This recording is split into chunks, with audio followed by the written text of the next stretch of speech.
Hello, everybody. It's Nathaniel Avila reporting from Dallas County, and we're here with Ruby, who's wearing my shirt, and we're joined with Ace, reporting from I think also around the Dallas area, and we have the triumphant return of Serenity. And my Yay! co-host Serenity.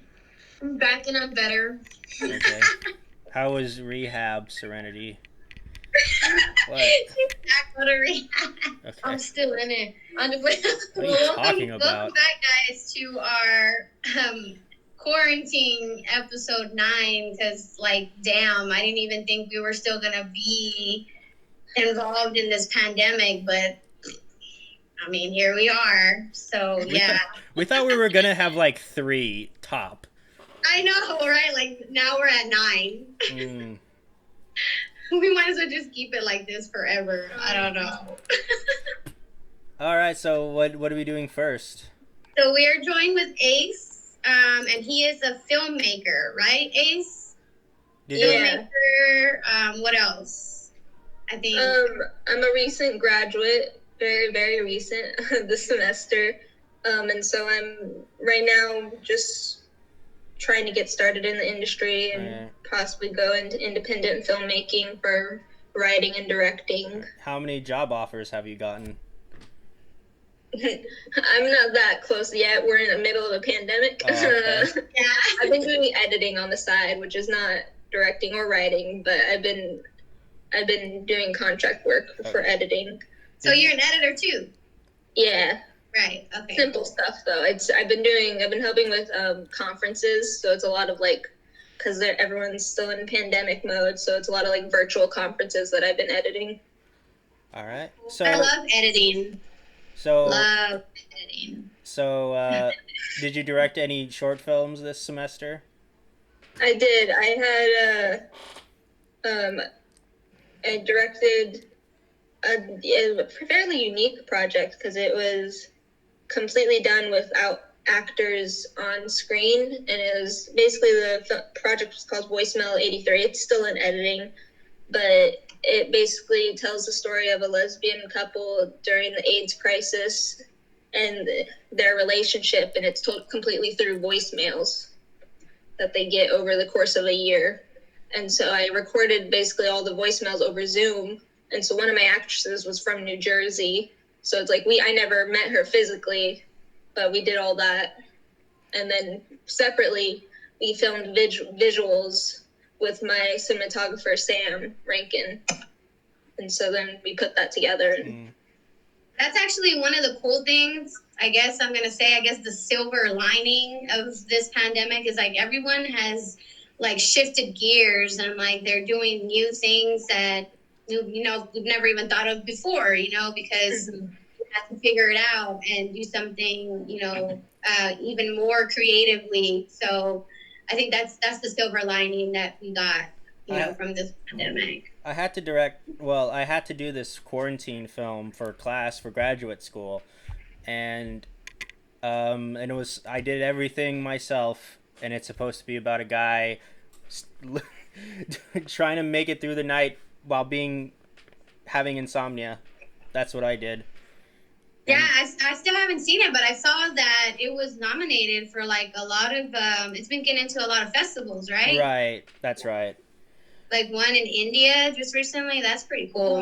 Yeah. Yeah. That's awesome. Yeah, it was in India, one in Colorado Springs, and another one in Slovenia, I think. Wow. Yeah, and then You're gonna be all over the world. You're international, man. Yeah, I know. Then we have this one that the one that I did for about the pandemic that I made like in April, like in May, which was all done virtually, and that one got into 4 so far. Nice.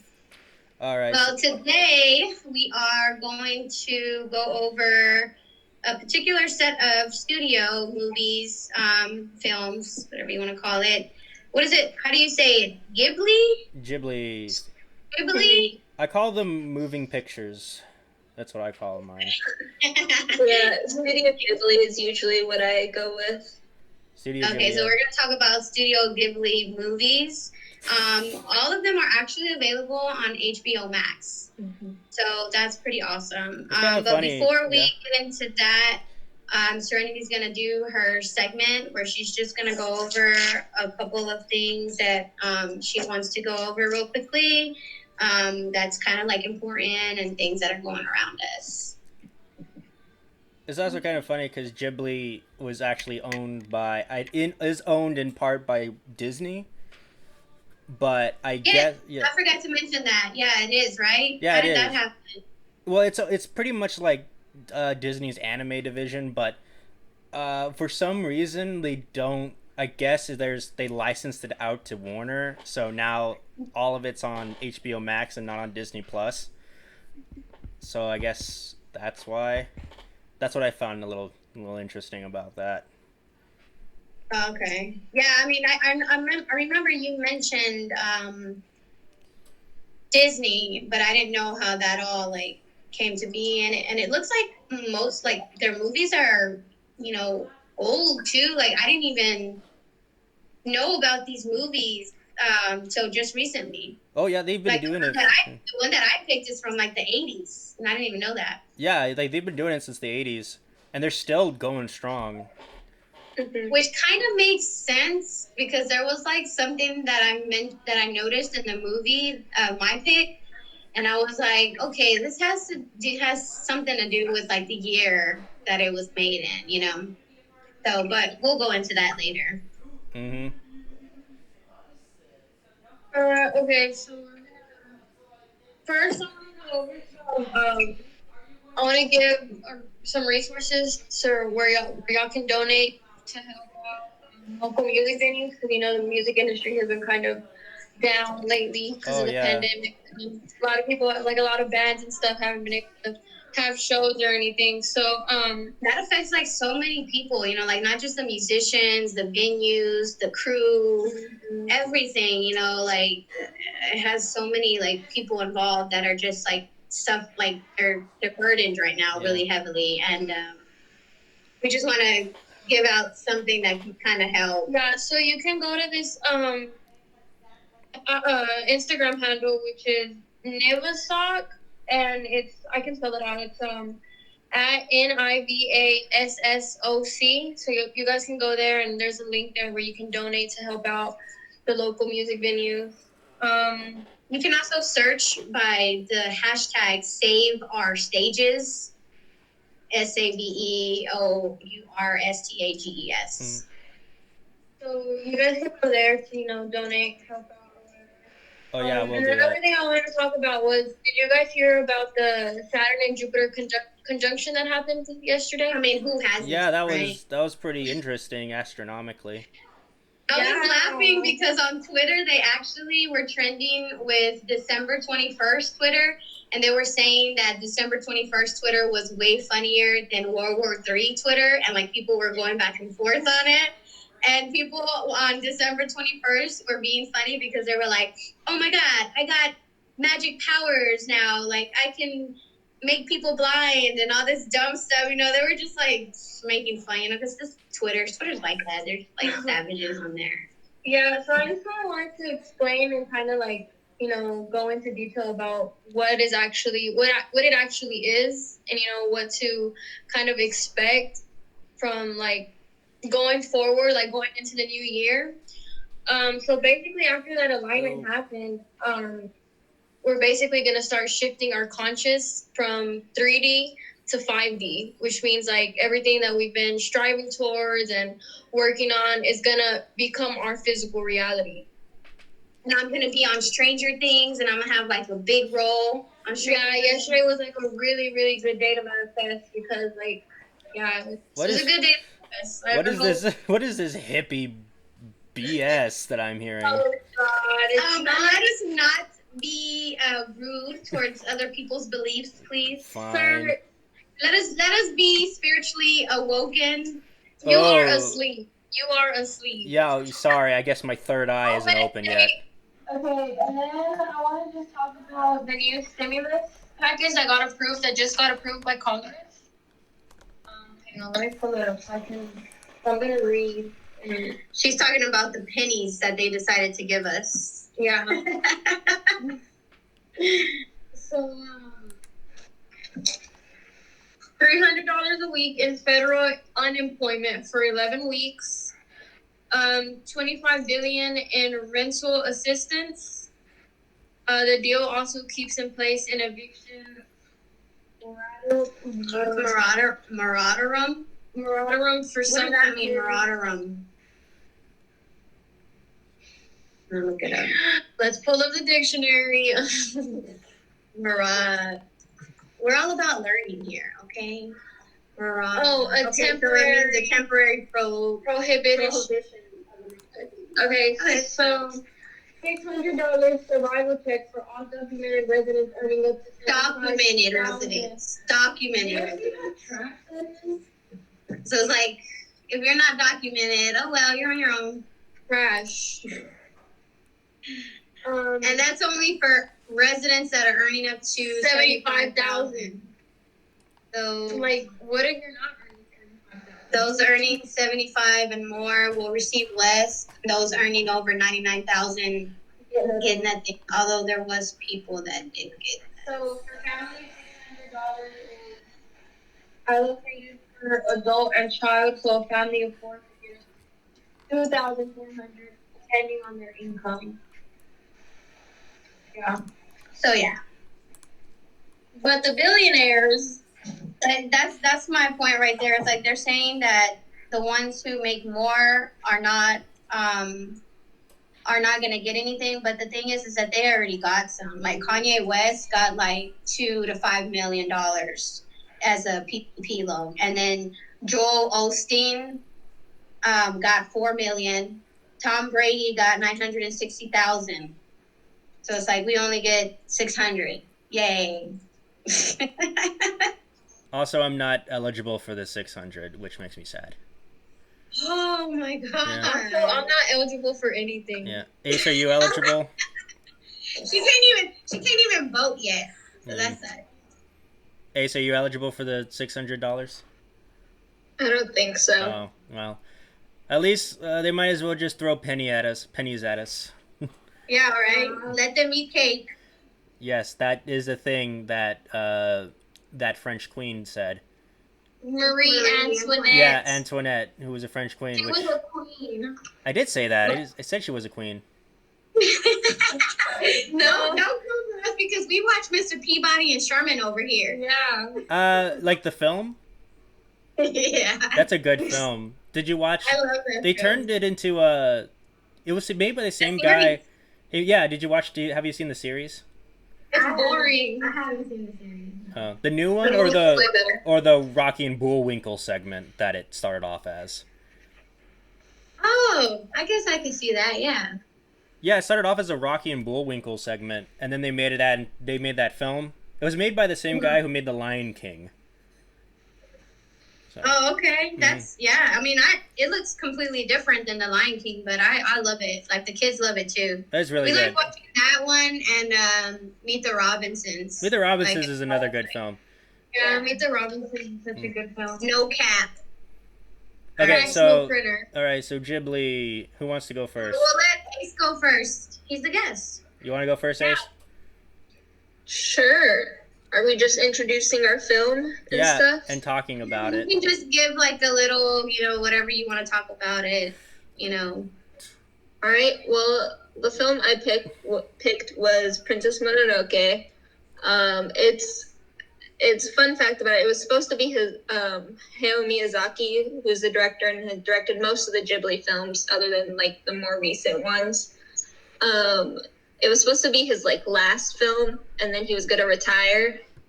But then he came out of retirement to do Spirited Away in 2001. And then he retired. It was the start of a long string of him being like, listen, this is my last movie, I'm retiring. And then he'd come back with another movie and be like, all right, I'm retiring. And then he'd come back with another. I think he did that 4 or 5 times. Yeah, this guy. And then I think right now he's retired. We'll see. I think he's coming. But so Princess Mononoke. It's about this character named Ashitaka who basically gets cursed by a dying boar god and is casted out of his village and is thrusted into in the middle of this war between humans and like mankind and nature, basically. And so he's like right in the middle of kind of like a neutral party. And so it's a really, I really love it. It's one of his most violent films. It's not super violent, but it's still, compared to his other films, it's violent because he doesn't normally have a whole lot of violence.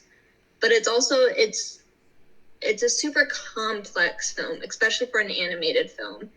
It has so many different themes. The visuals are absolutely amazing. And it's just, you have something that I think in general a lot of films don't have, is you have all three types of conflict. And so you have man versus man versus nature, and man versus self in this one film. And so it's just super, super complex. It's got dynamic characters, and it's also like none of the characters, like there's a clear antagonist, there's a clear protagonist, but none of the characters except maybe like one are very much like black and white. They're all gray. They're all like, this person's bad, but I see where they're coming from. And so it's a lot about greed too, of like greed of humans, which is a common theme in a lot of his films. You see it in Spirited Away too, which is his most well-known film. And so you have like themes like greed, war, destruction of nature, environmentalism, stuff like that. But also it still has that theme of, with a lot of his films, of coming of age. It's still figuring yourself out. And so it's really just a good film. But it's also, if I'm ever introducing someone to like the Studio Ghibli as a whole, I don't really start with this film because it's very complicated. It's not something like you watch and you're like, I understood that completely. I got every aspect. It's something that like the more times you watch, the more you're like, oh, I didn't notice that, or stuff like that. But it's one of my favorite films with him. Yeah, just by what you said right now, I want to watch it. Yeah, it's really good. No. It sounds like there's also magic involved. Mm-hmm. So that's also a common theme with his, because magic and I hope y'all can't hear that. That my parents are decided to start blending stuff for some reason. Oh no, I can't hear anything. Okay, good. But yeah, so most of his films, I would say about half, have a lot to do with like magic, but also not necessarily as we know it from a Western side, very much from an Eastern, like Japanese magic and Japanese lore, a lot of that, because I mean it's a Japanese film. Mm-hmm. But it's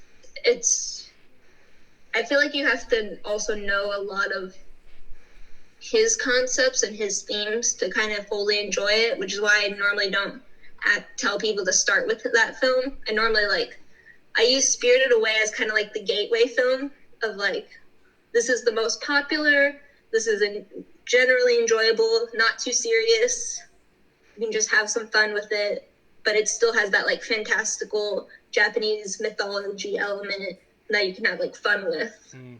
I know that Spirited. And then after that, we go into more complicated films of his. I know that Spirited Away is considered to be the greatest anime film ever made. Yeah, I would say Spirited Away isn't one of my favorite, or like, I would say it's actually lower on my list. Just because it's still a great film. Like, don't get me wrong, I still enjoy it, but I would argue that like Princess Mononoke or like Nausicaa and the Valley of the Wind are two of his best films. So I know that we're huge Harry Potter fans, so anything with magic, like yeah, I'm a huge Harry Potter. Yeah. So yeah, it's not the same kind of magic of like casting spells, but it's more like mythology magic in the sense that like you're in a realm where like gods exist and Oh, I love that. Me too. and stuff like that. Yeah. Cool. Well, I'm huge on Greek mythology too. So if it's gods and stuff like that, like I love that. Really, who's your favorite god in Greek mythology, Ruby? I don't know. I mean, I don't want to be a girl and be like Aphrodite. But I always liked Athena. Athena? Athena. That's like the second one everyone says.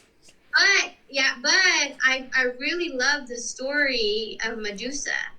You know how she was once human and a beautiful. She was so vain, and they cursed her because of that. Medusa and then was she became a monster. Yeah, Medusa wasn't a god though. No, I know, but I'm saying like I love that story. Oh, okay. She was kind of like, I mean, she wasn't a god, but when she turned into a monster, she kind of became sort of in that realm of like, you're different now, so you're not actually human, but I mean, you're not a god either, so it's mythology. Yeah, but yeah, if I had to choose the god, I would say, yeah, Athena. Okay. Pretty sure Serenity's is what's the guy from the underworld? Hades. Yeah. That's Hades? her favorite. Why Hades? He's a king. Really? Because she's dark. I'm pretty sure he kidnapped a girl who liked somebody else but got really jealous, and then he kidnapped her and made her stay. It Persephone? It was Persephone. It was Persephone. Yeah. I had a cat named Persephone. She just misunderstood. He didn't want to be alone. Okay. I guess that excuses his actions. Yeah, it does. Looks like He's a great character, okay? I do- He's a great yeah. character. I mean, yeah, I do like the fact that he named his dog Spot. That was really fun. Yeah. Because that's what Cerberus means in ancient Greek. It means spot. It means spot. Yeah. That's cool. Yeah. So, like, Miyazaki, right? He was really big into nature. You see that in his numerous films. He's really big into that. And I know that he came back and he made the film Howl's Moving Castle. Which is based on a book. It was based on a book, and he did that in response to Bush Jr.'s invasion of Iraq, because he was very opposed to it. And so he made that film as in response to that decision. Miyazaki himself is very opposed to war. Because he's an older man, so he grew up in war, especially as a Japanese man. So he grew up in that kind of environment. He very much opposed it and was clear about it. Oh yeah, Japan. Miyazaki sounds like a king. Japan has a very strong history of war. And there was this time in Japanese history where Japan was divided amongst various warlords, and all the warlords were basically the top dogs of each thing, and they were constantly fighting each other. Have you ever seen the documentary film The Kingdom of Dreams and Madness? No, it's about Miyazaki, the life and times of Miyazaki. So check that out. It's a documentary about him. It came out in 2013, and I think they made another one more recently called The Neverending Man.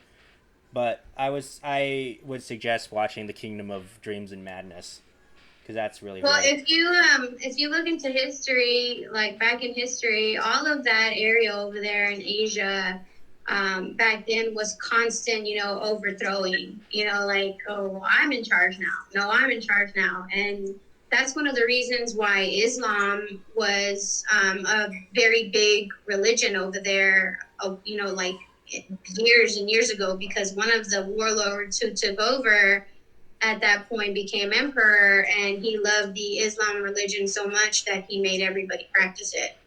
And then that's how Islam started coming over from Asia to Africa whenever they had the Silk Road, and they would go along that route to trade and stuff from Asia to Africa.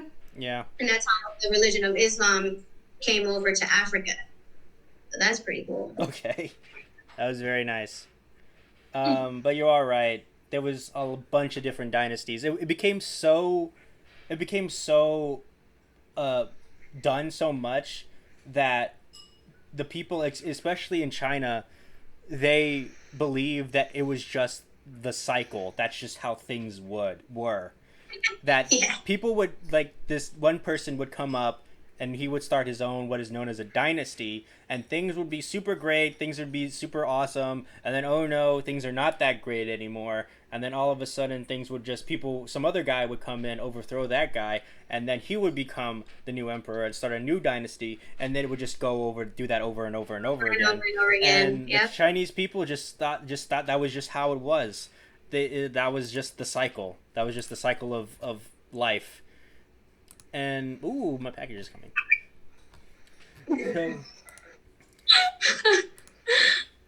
So yeah, I ordered this ghost face pendant.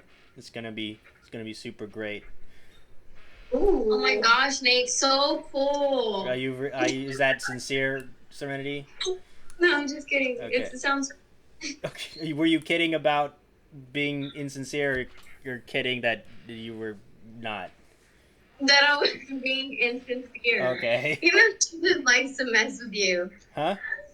Yeah, I I said know. she just likes to mess with you. I know. It's okay because I mess with you guys a lot too. So like, I know that also Miyazaki's he's really good friends with Lasseter, the founder of Pixar, and I know that as a tribute to Miyazaki, they had Totoro as a character in Toy Story 3. Oh yeah.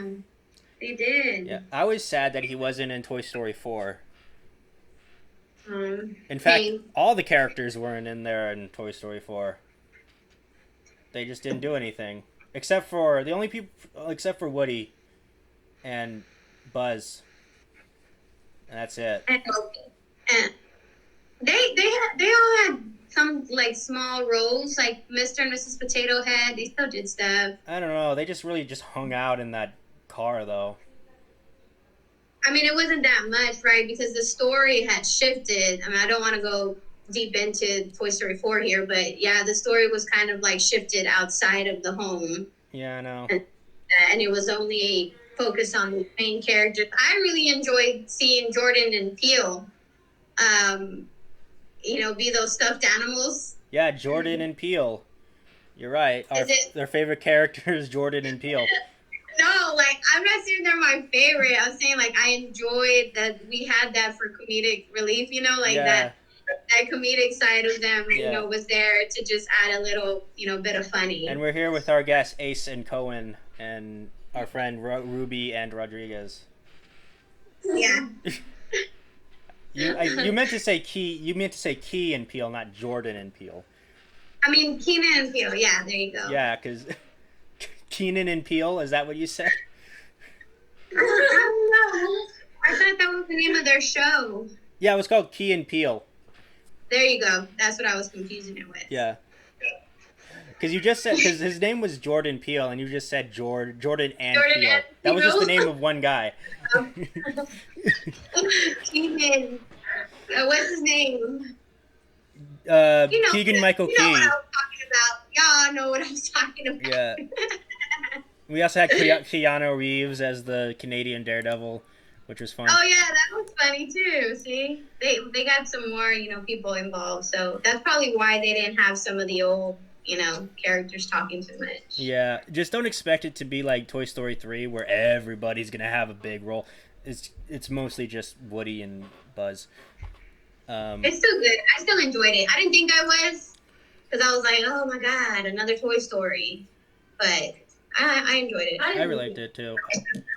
I still, the way I view it is that it's the Toy Story trilogy, right? Toy Story 1, 2, and 3. That's the trilogy. Yeah. And then we have Toy Story 4, which is more like the epilogue to the Toy Story trilogy. Really. But moving on. You want to go next? No, you can go next, Ruby, and then I'll go after you. You sure? Yeah. He didn't just go? I thought he had just went. That's not his Studio Ghibli movie. Toy Story went into 4? Toy Story. I'm so sorry.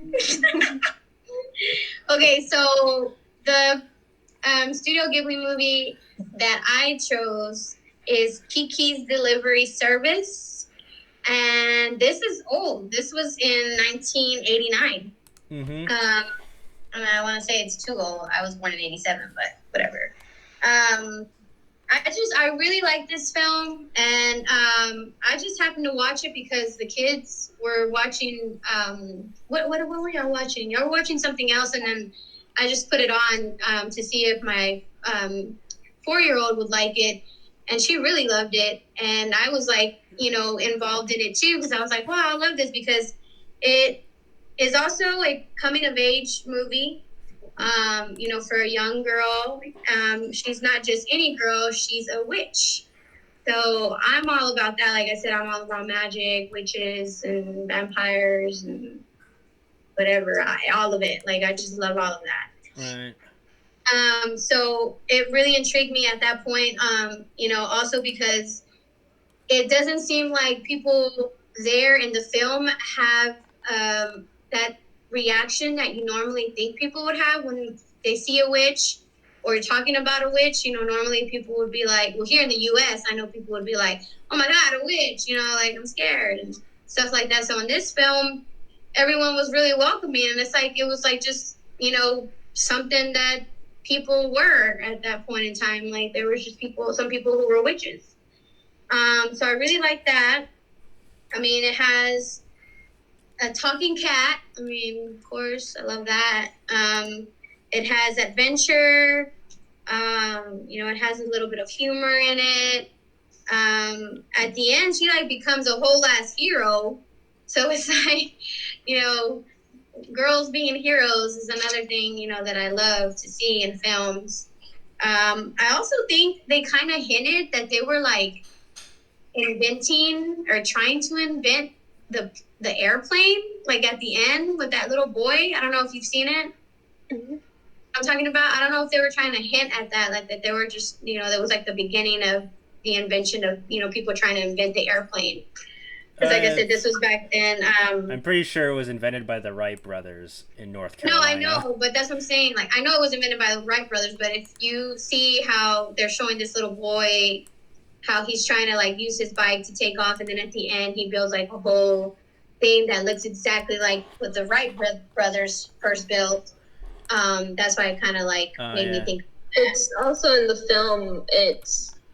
Flight is still a very new thing because in the film you have a Zeppelin that's what it's called, the giant blimp Zeppelin. Yeah, you have that as an aspect in it, and so flight isn't a thing for the normal human in this world. And so you have that aspect of Kiki the witch who can fly, right. And then this boy who I can't remember his name, but the male main character is kind of obsessed with flight and trying to figure out how to fly himself. Yeah, because they do introduce a blimp, and everybody's losing their minds because they're like, oh my God, look at it, and we're gonna go take a tour on, I forgot what they called it, the Spirit. It was called something. The blimp was called the Spirit of some. I forgot what it was called. But yeah, so yeah, ultimately they're all intrigued with flight, and Kiki being a witch. Everybody sees her just get on her broom and fly off. Everybody's like, oh, awesome. I wish I could do that. Right. So yeah, so I love the fact that people are actually amazed by these witches, by witches, that exist in their world. I also like to see that even as a young girl, she's 13, she's so independent and so determined, so she's kind of oh, I'm going to do what I came here to do, and I don't want anybody to, take me off track from what I got to do. So I really love that about her because she's young, and you don't normally see that. And in the film, they will show other girls, that she passes by that are not witches, and they're just normal, human being girls, and they're just all talking about a party or about a boy, and it's all these other things. Where Kiki, she has more important stuff that she's thinking about. Yeah. So I love that. It also makes for great ambience because it rains in the film a couple times. So I don't know about you, but I love hearing just the sound of the rain. So I really like that a lot. the thing that I was talking about earlier when I said that it's probably because of the year that this film was made in, or it may just be the location, because I really don't know where it's set. Do you know where it's set? Set in Japan. A lot of his films have European influence, and just like the architecture. So it's not always set in Japan. Sometimes it's just kind of like a vaguely looking European city. Oh, yeah. Let me see if I can find where it's set. Let me see. Delivery service. I guess while you're looking that up, I can kind of talk about, because you mentioned it being old, but you didn't realize it. I think part of the reason that a lot of his films don't feel like you don't notice how old they are until you like start researching them and stuff, or like something like in the music gives it away and you're like, that's an old style music, is because he doesn't use CGI. He does Studio Ghibli until very recently did hand-drawn cells. Mm-hmm. So like Princess Mononoke was probably one of his first films to use CGI, but only 10% of it is CGI'd. Wow. Yeah, in that film there's 100, I have it written down, 144,000 drawn cells for that film. Wow. Well, it says that it was set in Sweden. Sweden, okay. Yeah. And so that makes sense to me, sort of. I'm not sure, but I'd have to research a little bit more into it. But what I noticed is that I did not see not one POC. Like, every single character was white. It's because they were in Sweden.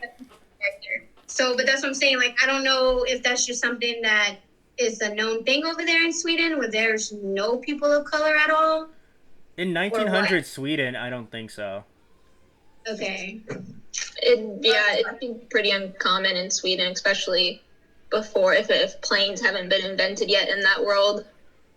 Yeah.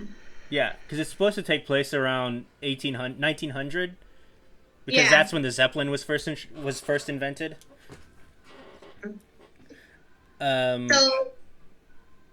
Yeah. I need to see where this other one is. What other one is? The one that Serenity is going to talk about, because I noticed the same thing for that one too, but that one was made earlier, and this one was second. And she's going to talk about Ponyo. No, don't spoil it. I would say those, because doesn't it take place in Japan? So if it has Japanese people, then those are POCs. Yeah, so that's what I was thinking too. So this one was in Sweden, but Ponyo's was in Japan, so that makes sense. So those are POCs. Yeah, because it says here that Miyazaki inspired the location from Tomo Noora, which is a seaside town in Japan. Yeah. Okay. And that movie is thrown. Like, I'm just gonna say that about Ponyo. But Serenity can go into hers. Whenever you're done, if you want to go into yours, Nate, and then she can go after you. Yeah. So, Kiki's Delivery Service. Do you think that it is about how a passion can become monotonous when it's done for work? What do you mean? Like how Kiki originally was really passionate about flying, but then she starts doing it as a job, and then it stops becoming enjoyable. Oh, it's because that whole thing happens where she starts kind of like losing her powers. Yeah.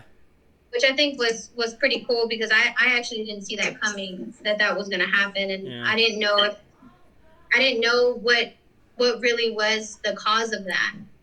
So yeah, I guess that could be the reason why, because she was doing the delivery service and she was overworking herself, and then she got sick because she was out doing a delivery while it was raining, and stuff like that. So I think it's also because, like you said, she's 13 years old, and while she has this independence, she's still a 13-year-old figuring things out. And so while I'm sure that was a factor, it's been a while since I've seen it, but I think a big part of her losing powers was her not knowing herself.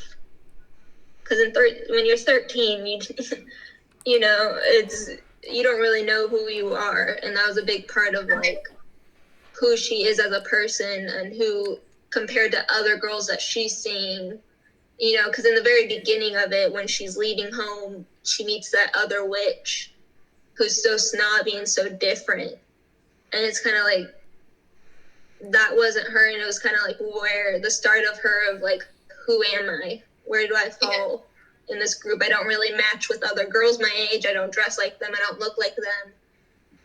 But I have this passion. So who am I? And that kind of self-doubt is what made her lose her powers. And I'm sure part of it was doing it for a job. But I think the main thing is her doubting herself. Yeah, because they do show that. They do have several instances where she's kind of like I said, because it's a coming of age story, and you can tell, you can really tell that because she's kind of like you said, still trying to figure out, well, where do I fit in? Especially when that boy gets involved, and that's ultimately, how she gets her powers back is because she does actually care for that little boy, and she goes and saves him. Mm-hmm. So yeah, it was really adventurous. I loved it. Yeah. I loved it. Okay, so let's go into our time machine. Are you ready? You ready, Ruby? Yeah. Are you ready, Serenity? No, you're not. Why not? What? Yes, I'm ready. Okay. Ace, are you ready to go? Sure. Yes. We're going back in time to 1939. I don't want to go to the 30s. 1939. Not this one. Not where we're going. We're going to 1939 Japan. And so we're going to be talking about Miyazaki's final, I promise this time, final film as of right now, maybe, The Wind Rises. So, this... The Wind Rises. So it's a film that looks into the real life journey of Jiro Horikoshi, who is played by Joseph Gordon-Levitt in this film, who is a man who designed Japanese fighter planes during World War II. So this film is, I don't know, I think this might be his first film, or his first and only film that actually is based off of a true story. And so this is an actual historical drama about this guy, who all he wants to do is make airplanes. And despite being a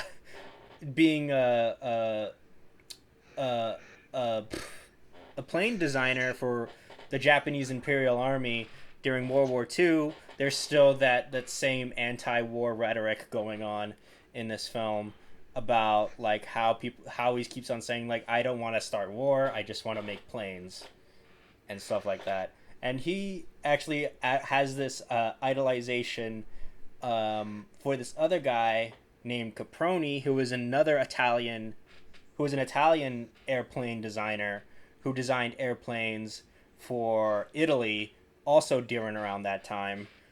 And Italy was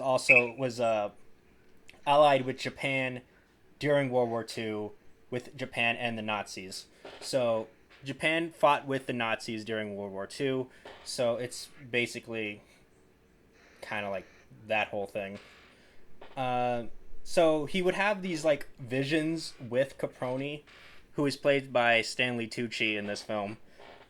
He would have visions of Caproni, who would basically be his fantastical guide to the world of airplane making.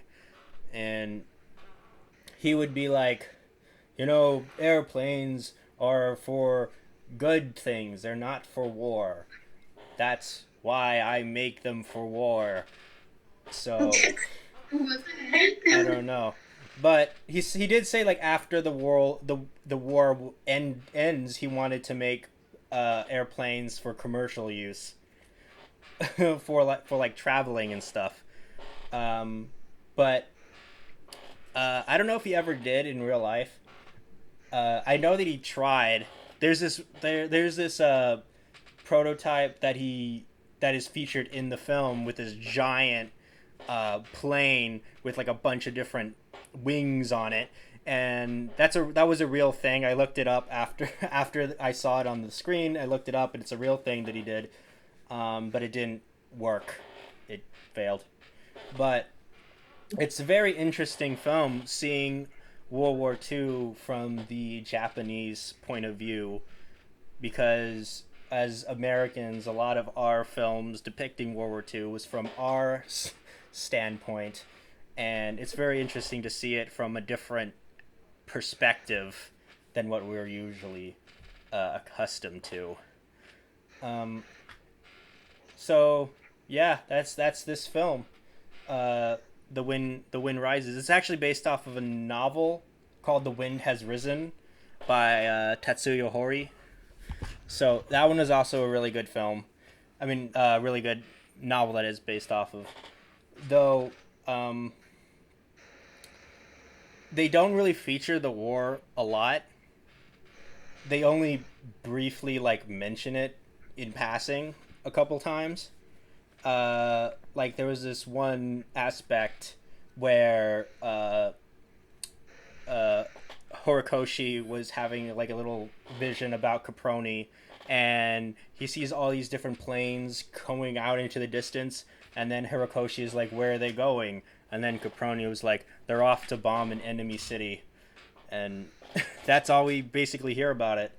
Then there was this other character where Horikoshi is basically staying in this lodge with this girl that he kind of likes, who is played by Emily Blunt in this film. Her name is Satomi, and he meets this German guy who is played by Werner Herzog, and he's basically like, "Oh, did you hear? The Germans, the Nazi Party has risen in Germany, and stuff."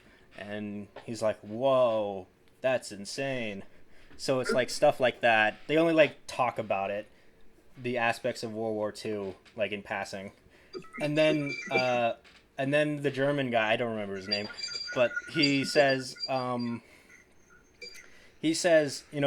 of these days Japan is gonna blow up. And I think that he's trying to foreshadow the bombings of Hiroshima and Nagasaki. Huh? I was gonna say Hiroshima. Yeah, Hiroshima and Nagasaki, because they were bombed twice. But the thing is, they never mention that. Like, near the end, Horikoshi meets with Caproni, and he's all like, Caproni's like, "So how are you feeling?" And then Hirokoshi was like, "I don't know, I don't feel that great." And then Caproni was like, "It never feels great when you lose a war." And that's about it. That's the only time they mentioned that the World War II was over. They never mentioned any of like the nukes or anything. Because I guess it's really just about Horikoshi and his love for making planes. And there was this one scene where he goes to Nazi Germany because, they want to collaborate or something. And, you basically see the blatant racism that the Nazis have for people that are not white in the film, because they try to show like a German airplane like that, and it was supposed to be like, "Whoa, it's so amazing," stuff like that.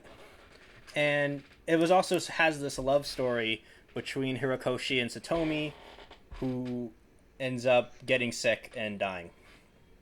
So that's it. Sad. It is sad. So yeah, that's The Wind Rises. What do you guys think? I don't know. I'm glad that they don't show too much about that, because I can only stand so much Nazi racism bullshit. Mm-hmm. It's been a while since I've seen it. I think I saw it in 2013, so I don't remember it a lot. It's just still, I remember it being a good film. And I know I was just looking it up while you were talking about it so I could remind myself. But it definitely, some of the news articles that popped up were like, controversy. But I agree that it's like, it's interesting to see another perspective that's not just the American perspective Mm-hmm. of World War II, but I also know that it changes history a bit, so it's not completely, it's not factual in a sense. I'm sure there is some fact in it, but it's not meant to be like a super accurate bioptic of this person. Mm-hmm. I Yeah. want to see it just alone for the other viewpoint. You know, just like you said, everything that we've seen has always been from our side. So I definitely would want to see it just to see that other perspective. Yeah, we mostly see it from the American perspective, or maybe the British perspective. Yeah. And I remember there was like they would be constantly be doing these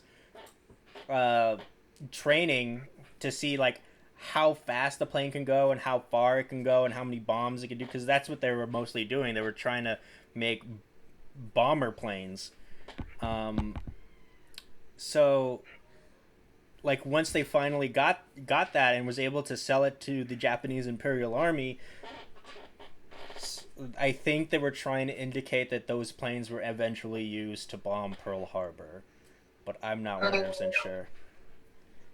Yeah, I'm reading about it right now to see which part, but it's basically, it talks a bit about his life making films, but it diverges with the truth, with the romance plot, like that whole romance plot. I mean, he might have romanced someone, but that specific one in the film is not real. Oh, okay. So he didn't get with a 12-year-old girl who he met on a plane, on a train. Oh my god. They met. She was like 8 years old, and they met while they were on a train. And then they were separated for a bit, and then they came back together when she was older. 12 years is older? No, she was like in her 20s. Oh, okay. I was like, what? I was like, I don't remember that. But she was like, when they met. Well, we're like, talking about planes and the world wars. I found out something interesting just recently about Russia's involvement.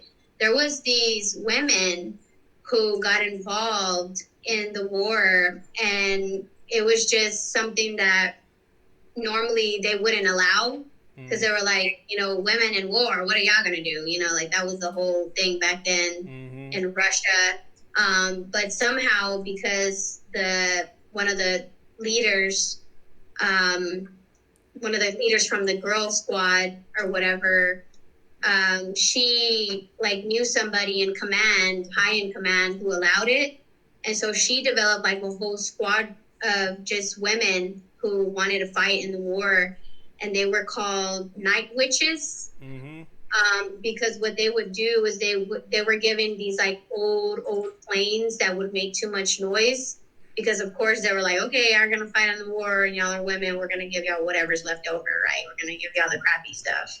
So they gave them these crappy ass airplanes, but they made it work. So if you look into the Russian night witches, they were these women who would would fly their planes deep into the trenches of the enemy lines, and they would turn off the engines to the point where they would turn off the engines, and they would like one of the other women, while one was driving, would be on like the side of the plane somehow, like when they were getting closer, and they would drop the bomb like that way. Like it's insane. Like I'm not explaining it in its entirety, like the way that it's gonna like amaze you if you go out and look for it, but definitely go look at that. But I know when I read it, I was like, holy shit, these women are badass, you know? Thank goodness they were on our side. Yeah, it was crazy. It was like it was crazy. I would never even like have the guts to do that. Like they're so brave. If you were like in America, we weren't that big on letting women be in the army either during that time. So what we ended up doing was we just let women make the bullets. Yeah, they would just work. Yeah. You think you can make bullets? just because we were on that subject. Serenity, what are you doing? I don't know. Okay. So now Serenity. Are you done, Nate? I'm Yeah, sorry. I'm done. Okay. Serenity, you can talk about your. I'm not gonna talk about. Oh. Sorry, that was our dog. I don't see what's so funny. Are you okay?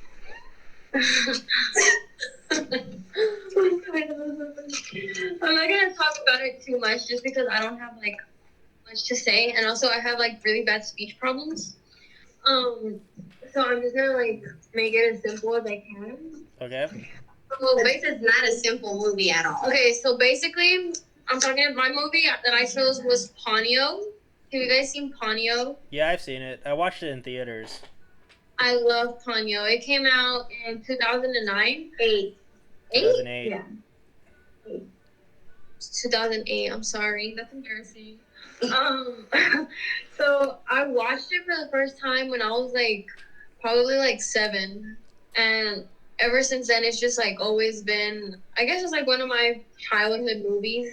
You know, the whole movie itself is like an acid trip. Like it literally feels like an acid trip. Especially at the beginning. That's what I was saying. Like they show the guy, like the magician, at the end, in like underneath the sea, and he's like with all these psychedelic colors and like putting all this stuff in the sea, and I'm like, what am I watching? Oh, Yeah, so it really does feel like an acid trip, but like basically, like to sum it up, it's just about a fish who wants to be a human because of how much she loves this boy, you know, that wants, or he found her when she was a fish, and like after she met him and you know they got to spend time together or whatever, she just like, you know, she fell in love with him. Not, I don't think too much in a romantic way, more like in a platonic way. Just because the boy is like, I think he's like 10 or 11. He's really young. So the movie just shows, you know, how like how much the lengths he would go to, you know, for her.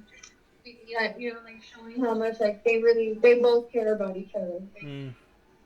Now this film was actually loosely based off of the Hans Christian Andersen tale, The Little Mermaid. Really? Yeah. I think I remember That makes sense.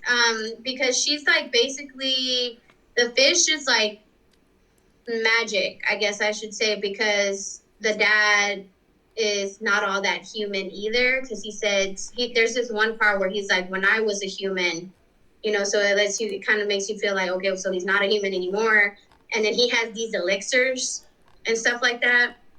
And the fish Ponyo gets into the elixirs, and she starts like evolving, like into a human. Yeah, after she meets with this human boy, she just like, you know, is all in love with him, and she wants to, you know, stay with him, and she's like, I want to be a human too, and she like makes that happen herself. Mm-hmm. You know, like she like can magically like evolve on her own. Yeah. And I just think it's kind of sus, because I'm like, they make it seem like it's in a romantic kind of way. Yeah, because they're like, whenever the dad, like the magician or whatever, talks with. That's Matt Damon. With who? That's Matt Damon. His name I is thought Koichi. it was Liam Neeson. No, it was Matt Damon. His name is Koichi. Are you serious? Yes, I'm serious. He did not sound like Matt Damon. He sounded like Liam Neeson. That's the thing. Sometimes, like, they direct the English voice actors to sound like as deep as possible. Well, no, it's because I saw his name in the credits. Like at the beginning, which is another crazy thing, because they have a bunch of, you know, celebrities in this. Like Betty White is in it. Noah Cyrus. Miley Cyrus plays Ponyo, and then we got Frankie Jonas as Sosuke. Yeah, and then Liam Neeson. So who was Liam Neeson then? Oh yeah, he was Fujimoto. That's the dad. Yeah, isn't it? Yeah, I got it confused. Okay. But Matt Damon is in this film. He plays this guy named Koichi, but I got them confused. Yeah, Like when what I was gonna say is that whenever he talks to Mother Nature, who's supposed to be like the mom of Ponyo or whatever, she makes it seem like, oh well, let's see if they stand the test of love, and if his love is true, then let her stay as a human. So it's like, how did they even figure that at that age? She says it's not. What did you guys think? Because I thought it was romantic. That sounds romantic to me. I don't think so. What do you think, Ace? If I don't know. It's been Ponyo's probably. I hope I don't offend Serenity with this. Is probably one of my least favorite Ghibli films that I've seen. It's okay. Just because of like what y'all were explaining in the beginning of like it just feels like an acid trip. It's been so long since I've seen it, but I remember when I saw it, I was like, what the fuck is this film? Sorry, I don't know if I'm allowed to curse. But I don't know. It did weird me out that it felt kind of romantic. I remember that, and like I guess it could be like because kids sometimes are like, this is my They sometimes are like, I like this person. This is my boyfriend, girlfriend. We're dating. It's like it's not like it's an unheard of thing, but it's still like it was still very much strange. Yeah, that's why I said like I have my reservations about this movie because I was like you, like in some areas, like in some parts of the movie, I'd be like, what? And there was this one part where I was laughing my ass off because the mom is driving, but she's driving like a freaking NASCAR racer, and she's like going around these like sharp turns, and I was like, oh my god, like I would be shitting my pants like in the passenger side. It was like raining at one point too, and there's like this big old tsunami, and they're like clearly telling her like there's people there who are like shutting stuff down, and they're like, you can't go this way, and she's like, I gotta get home, and she's going like straight up in the water, like with her car, and I was like, what is going on? So it's a trip. Yeah. Like it's a strange movie. Oh, yeah, so, I thought so too. So the mom's name is Fujin. That's her name. That she's supposed to be like Mother Nature, though, right? Pretty much, yeah. She's played That's what by Mona Marshall. That's who she's played by. Oh, also, so speaking of like all the actors that were involved in that movie, there's also this other well, she's more of an influencer, but she also makes her own music. She has like her own. She's in a band. Yeah, she's a musician, and she actually, I don't want to say that. She's an influencer on Instagram. Her name is Vanessa Rose, and she plays the little bratty girl. I forgot what her name was. The one that doesn't like Ponyo. Yeah, She likes that little boy. She likes Sosuke. And, when she's like, Sosuke, look at my new dress and all that. That's her. Okay. That's that little girl. Yeah, and she also, throughout the movie, I noticed that they put some angel numbers in there. Like, on the mom's license plate, the numbers read 333, which is an angel number, and normally those angel numbers mean that like your ascended masters are guiding you, like on whatever it is that you're going through or like working on. And I believe that because that car was definitely where that needed to be because she was driving that shit like a speed demon. Like, what? Her name was Kumiko. That was her name. Yeah.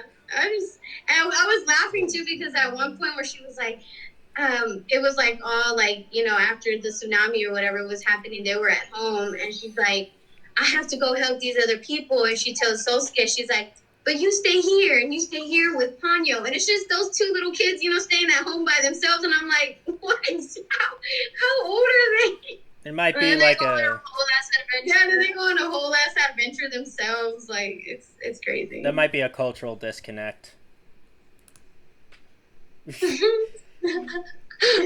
It's definitely interesting and intriguing if you want to freaking go for a trip. Definitely watch. Yeah, take some food before you watch it. Yeah, if you want to watch a romance between an infant and a preteen, Whatever, child. I don't know, like when Fujin says, they should see if they could do love because they're capable of understanding that. I don't know. I don't know. Seems I kinda think it also could suspicious. have been like the love of friendship too. But Oh. That's what I mean. Like, that's what I'm saying. Yeah, that's what Serenity's saying. That yeah, could which be. I can totally see. It just, from what I remember, it felt like it didn't really hit with that of like, because I'm very much all for like friendship over just romance because it's everything is romance. So and so that was probably what they were going for, assuming. But Meaning yeah, like I remember it just being like off. He would take care of her. Meaning like he would take care of her always, right? Like whether it was romantically or friendship wise. Mhm. So yeah. So Yeah. Anyways, I'm done. okay, so I have some honorable mentions. All right. There's a film called The Tale of Princess Kaguya, where Kaguya is played by Chloe Grace Moretz, and yes, I want to watch it. I love her. yes. What is it called? The Tale of Princess Kaguya, Okay. and it's Watch that now. it's based on a So fictional. last before we watched that other one. It's based on the fictional prose narrative called The Tale of the Bamboo Cutter, which is an old Japanese folklore tale. So it's about this girl who was found in a stalk of bamboo, and she was found by a bamboo cutter who was played by James Caan, and his wife, and then the tiny girl grows rapidly into an exquisite young lady. So the mysterious young princess enthralls all who encounter her, but ultimately she must confront her fate, the punishment for her crime. Ooh. That sounds like nice and scary at the same time. Yeah, it's a really great film. It's a film about like wealth distribution, elitism, classism, all that kind of stuff. And it's about by a guy named Isao Takahata. My other honorable mention is a film by Hiromasa Yonebayashi, who ended up leaving Ghibli and founding his own studio. Called he made this film based on a novel by Joan G. Robinson called When Marnie Was There. Oh, that's the one you wanted me to see. I have to see that one too. Yeah, it's by it's starring Haley Steinfeld. Yeah, Haley Steinfeld. Oh, Yeah. Oh my god. Starring Haley Steinfeld and Kiernan Shipka. Yeah, both of them are in it. Oh my god. Those are like two queens. Yep, both of them are in it. Kiernan Shipka, oh my gosh. Yes, Sabrina herself. So and it's about Sasaki, who is played by Haley Steinfeld, because and her character has asthma, and because she has asthma, she went to stay with relatives of her guardian in the Japanese countryside, and she likes to be alone sketching, and then she befriends the mysterious blonde Marnie, who is played by Kiernan Shipka. Period. Mm-hmm. Love that. And watch that. it's about their relationship. Is it a romantic relationship between two women, two girls? I don't know. Maybe. Don't give it away. Don't give it I away. don't know. It could be. They're oddly intimate with each other, according to the trailers and marketing material. But yeah, those are the two ones I would suggest. So Ace, Those are very good ones. Yeah, those are amazing ones. yeah. So Ace, do you have any other suggestions from honorable mentions for Studio Ghibli? I would say if you haven't seen any Studio Ghibli film, if you're wanting to go for the Hayao Miyazaki aesthetic, then I would start with like Spirited Away. I think that's a good gateway film into his types of films. That film's not overly complicated, but it still immerses you in that environment of Japanese mythology and Japanese lore, and gives you that like coming of age film and stuff. And so if you're looking to start into it, I would say Spirited Away. And then after that, you can explore whichever direction. If you're wanting to more lighthearted, you can do like Kiki's Delivery Service and The Cat Returns are both like lighthearted films, and like Howl's Moving Castle is lighthearted. Or if you're wanting to go in the more I wouldn't say darker, but like more serious themes of like environmentalism. And then you can go into like Princess Mononoke or Nausicaa in the Valley of the Wind. Oh, Grave of the Fireflies. That's also really intense. That's that one's a sad one. That one's Which also one? Grave of the Grave of the Fireflies. Fireflies. It's about World War II also. Yeah, that one's not so much fantasy as it is just realism about what the effects of World War II were on people and kids. Mm-hmm. So And these are all on HBO Max yes, too. the entire Studio Ghibli filmography is on HBO Max. So HBO Max people, you gotta go get your subscription. you gotta get your If you're subscription looking now. for Studio Ghibli that is completely like nothing, like none of the other Studio Ghibli films, there's Earthsea that's on there. That's based on a book or a graphic novel. I'm not sure which, but it's directed by, I believe, Miyazaki's son or grandson, some Ooh. relation to him. It's nothing like any of the other Studio Ghibli films, but it's still really interesting and really great art. Mm-hmm. So yeah, the thing about Miyazaki is that he just cannot retire. I guess I guess it's because like he just got bored with retirement and decides to just come back. He just cannot let his I mind don't know. rest. I mean, I would never see myself quitting anything that I was so in love with. You know, I couldn't. Yeah. So, That's but probably what it is. Is he just loves Yeah.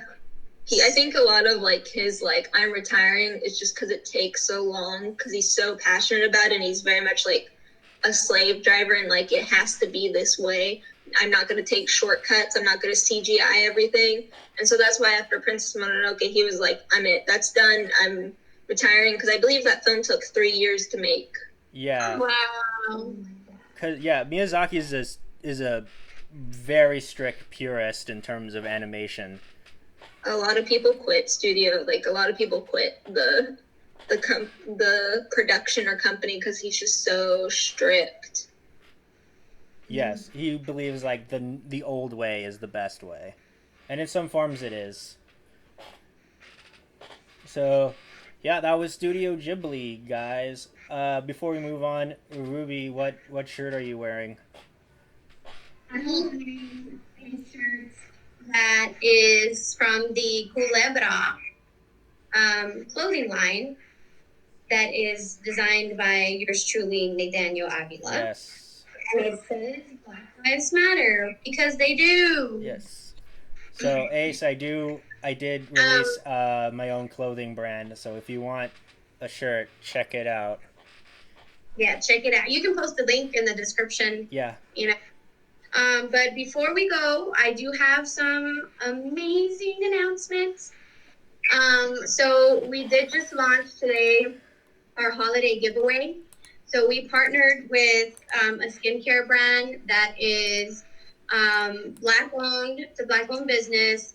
It is also vegan. It's plant based, and it's non-toxic products, and it's like skincare. So obviously, like it was a great opportunity for us to support a Black owned business. Also to give our followers and hopefully our new followers a little something, you know, for the holidays, because, you know, everybody needs a pick-me-up, you know. Also, like, skincare is something that's, like, universal, so anybody, you know, can enter into this giveaway. And especially now, you know, with everyone wearing our mask and freaking mask acne, like, everybody's dealing with that. So this was just a great opportunity for us, and I hope that you know, someone gets a lucky chance to, you know, get involved with this skincare line, which is Aubrey Jael. I think that's how you say it. I hope I'm not saying it wrong. But it'll be $100 digital gift card. So that's going on right now, and we'll announce the winner on Christmas Day. And then also, we have our merch, which is actually up and running. And our site, our spreadshirt.com site, is up and running. And we'll be sharing that information on our Instagram soon. So be sure that you guys are following us on Instagram at wacky_talkies. And then also I will give out Ace's handle on IG. It's at Ace, ACE Cowan, COWAN 1. And we want to thank you so much, Ace, for joining us. I'm going to follow you right now. I don't post that often. I'm really bad at keeping up with social media. Well, we want to keep up with you. We want to keep up with you, so it's fine. Whatever you put out, and great things for you in your future. We're manifesting because you're working hard. So like, definitely keep going. Yeah, I want to give a little sneak peek of some new designs that I recently just commissioned for my clothing brand. I just commissioned this one design, which is supposed to be of a Grim Reaper on a pale horse holding Texas in Florida. Oh, crap. Okay, let me see. Okay. It's not done yet. It's in the works. It's still being done. Okay. So if that's something you're interested in. That sounds crazy, though. Yeah, it really does. That sounds crazy. Yeah, because, Texas and Florida are doing terrible in terms of implementing. We hate it here. We hate it here. Hate it here. But, thanks again. This was a great episode. We love these movies. So we're going to go watch all the other ones now. So, Ace, would you recommend you watch the Studio Ghibli films, in order that they were released? Or, the way that you suggested? I don't think you really have to, right? No, I mean, a lot of, because they have, almost all his stuff. And so they have some of the stuff that's just kind of, I think it's something, I don't know, a lot of his older stuff isn't necessarily in the same themes. His very first stuff, Meet the Yamatos. And then you have another one that's raccoons, and it's very strange. Both of those are not necessarily in the theme of a lot of the Ghibli films, so I wouldn't necessarily recommend starting there. Okay. I would start with Spirited Away and just kind of explore from there. Sounds like a plan. Yeah, you heard it here first. That's the viewing pattern. All right. That's Wacky Talkies for you. I've been Nathaniel Avila, Ruby Rodriguez. I've been Ruby Rodriguez. I don't exist. And I'm Ace Cowan. Okay. Bye, everybody. Bye. Thank you for listening to a Vision podcast, home of Wacky Talkies, The Kingdom, Evil Exists, and many more.